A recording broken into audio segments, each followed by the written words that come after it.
Oui, il y a à peu près tout ce que compte la société israélienne de gauche, hein, il faut bien le dire. Regardez ce panneau, Palestinian Lives Matter, un peu sur l'idée de Black Lives Matter.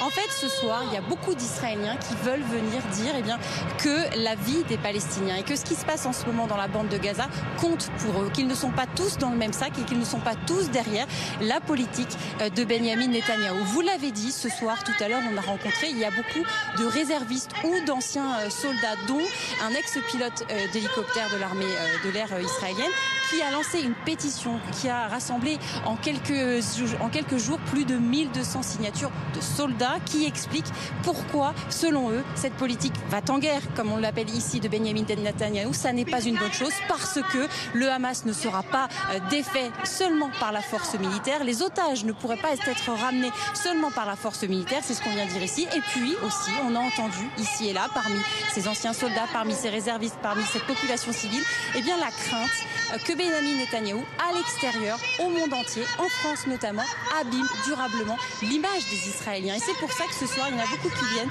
Et par exemple, ici, vous voyez, ils sont en train d'installer des peluches pour dire qu'il y a des enfants de part et d'autre à Gaza, en Israël, qui souffrent de cette politique de guerre. Voilà le message ce soir d'un pays divisé. Merci.